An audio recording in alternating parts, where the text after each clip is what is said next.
It's often the case, colleagues, that in life, that people with the best of intentions start out to do good things, but end up doing things that are rather harmful. I think somebody said about Marxism that it set out to create heaven on earth, but ended up creating hell. And I would worry that in a smaller way, perhaps, but in a significant way, it may apply to some extent to this report, that despite its good intentions, it contains some harmful provisions. I think all should be clear that our member states should seek to work together and independently to combat any kind of cruel, degrading or humiliating treatment of persons on the basis of their perceived, declared or actual sexual orientation. And therefore we do need to think about these issues and to identify a common set of values which can motivate us all. But what we find on this issue is a clash of rights, in fact, a clash which the report does not properly consider. Those who rightly favour rights for persons who are attracted to persons of the same sex or who feel that they are of a different gender to that they were born with want to eliminate all discrimination. But to be unjust and intolerable, discrimination must lack any reasonable or objective basis.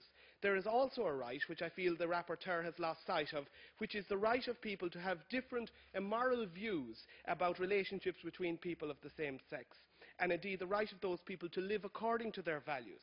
And that means that sometimes distinctions and discernments must be allowed. For example, in the area of adoption, we rightly distinguish between a couple of 80 who might want to adopt a child and a couple of younger years. We distinguish indeed between marital couples, certainly in Ireland, and between single people who we only allow to adopt in exceptional circumstances.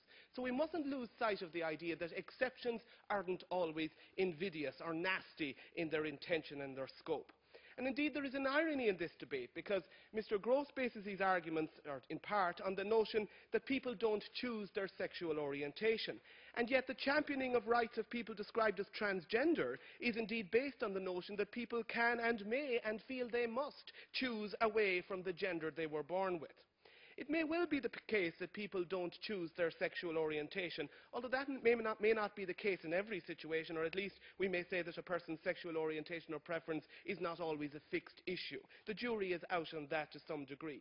But regardless of the provenance of a person's same-sex attractions, it remains the case definitely that there are different moral views around same-sex relationships, and that this diversity ought to be protected.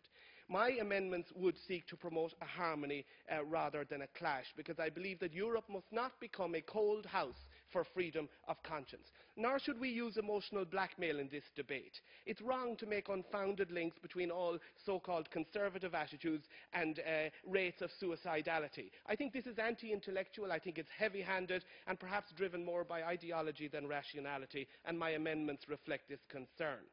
People who disagree for religious or ethical reasons with same-sex relationships, and they are not always religious reasons, should of course not disapprove of people with same-sex attraction. I would hope that we all work for a society where everybody is loved, the dignity of everybody is equally respected, and indeed such people could be committed allies in the fight against all that is unjust and brutal. And to that extent I think there is a failure in this report to seek the reciprocity, to create alliances among people of different moral views. Instead, some people's moral views are being treated as though they are to be regarded as outside the pale. And I would welcome Mr.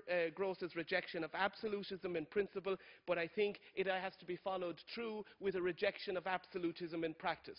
Paragraph 16, allowing some limited freedom to religious activities, is not generous. It doesn't go far enough. And I would ask, where is the spirit of Voltaire, who said, "I reject what you say, but I will defend your right to say it"? So in conclusion, I would say, let's work for reciprocity. Let's not demonize each other. I feel this report demonizes too much and misses some important opportunities.